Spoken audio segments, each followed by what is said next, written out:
Hi guys, welcome back. This is Go Time with Showtime. This is your first time stopping by my channel. Hit that subscribe button if you're a returning subscriber. Like always, guys, you know how we do. Today we're going to do a story out of Michigan.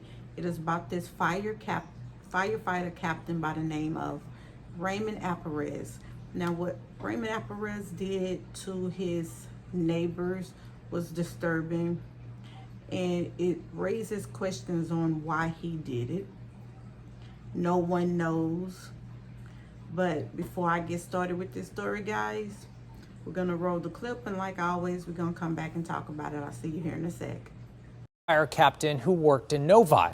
He's facing felony charges for a terrifying situation that left his neighbors horrified. 7 Action News reporter Brett Cast spoke to them about what they watched unfold. Well, some of the residents we spoke to in this Canton neighborhood are still traumatized about what happened last week when they say a man they once knew to be a friendly neighbor suddenly became agitated, tried breaking into their homes, and sexually assaulted a woman in her kitchen. It's been traumatic. It's been traumatic for everybody around us. For the last week, things haven't been the same in Shannon Baylog's neighborhood after an assault last Thursday by someone they least expected. Anybody would have opened the door to him just because he was just a friendly neighbor. Just before 3 p.m. on May 18th, one of her neighbors, retired Novi fire captain Ramon Alvarez, was walking his dogs around the neighborhood, acting strange, going into people's backyards and even into their homes. Neighbors were all on alert. When I saw him walking this way, I thought it was all the commotion was done and over with. But when Shannon looked out her window, she saw Alvarez trying to break into another neighbor's glass door. He rips the screen and he just starts kicking it.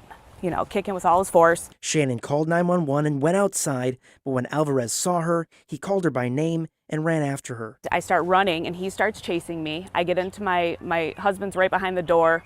I get into the door. We both use our body weight to close it and lock it, and he's still grabbing at the door handle. Roughly 10 minutes later, she heard her friend and neighbor screaming, yelling for help. She was fighting with Alvarez in her driveway as he grabbed her. After my third, screaming call to 911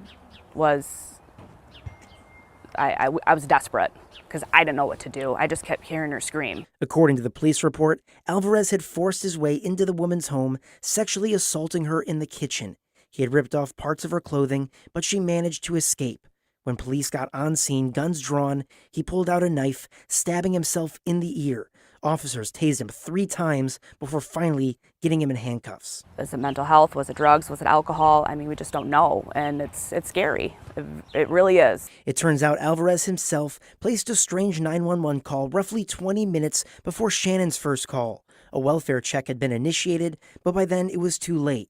Shannon hopes next time there will be a quicker response and wants others to take warning signs seriously. So hopefully I can bring awareness, and hopefully it doesn't happen to another community, another area, neighborhood, anybody. Well, after the arrest, Alvarez was taken to the hospital and then 2 days later was officially booked in the Wayne County Jail, where he remains on a $300,000 bond. In Canton, I'm Brett Cast, 7 Action News.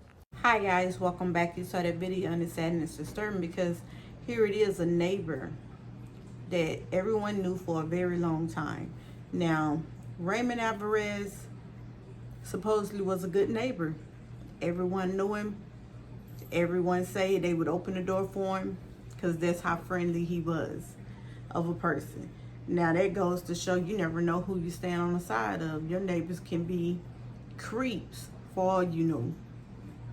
They can seem good but really don't be good. Now, it said that he had started acting strange lately when people saw that. Now, I guess it could have been any reason he could have been acting strange. Maybe it was drugs, maybe it was alcohol, and maybe it was something mentally going on up in his head that was causing him to act this way. Now, he placed a police call to himself asking for a police by name, and when he couldn't get that, he hung up the phone, and I guess that's when he went out and all of this had happened. Now, he was going door to door, trying to get in people's houses, walking. Now, one lady say she saw him. She went outside. He called her by name and proceeded to chase her into her home, where her husband was standing behind the door, and him and her locked the door and pushed their body against the door while he still tried to get in. Now, she also said that she heard her friend and neighbor screaming right after this. Now, this is her friend screaming. Nobody's going out there to help this lady. That's sad. Like, if I'm your friend and I'm your neighbor, you know me, I need help. I'm screaming. It's not said that anybody went out here and helped this lady. Her husband was in the house with her. He mowed. It's like the men in this neighborhood had no balls. Everybody just stood by, hearing this lady scream to the top of her lungs while she was being assaulted outside. Then he got her inside to the kitchen. Nobody ran out there to help.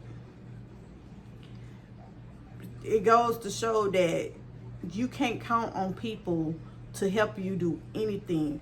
I know somebody in this neighborhood had a bat, a garden tool, or anything in their house that they could have went out and used as a weapon on him to assist this lady, so she wouldn't have to go through this traumatic experiment she was going through with her neighbor that was in the neighborhood. That right there would traumatize me, to know that here I am screaming, my neighbors hear me, and nobody came out to help me. It's like nobody wants to get involved these days. It's like they could see something happening right in front of them and they just keep walking. But these are people you call your friends, and they do nothing. It goes to show you don't know who you live by. He could be a creep, and it goes to show your neighbors are really not your friends. When it comes to something like this, where people's lives are in danger, you're on your own. Guys, leave comments below. Let me know how you feel about this case and what happened. Remember, guys, like, share, comment, and subscribe. And I'll see all of you back here in my next video.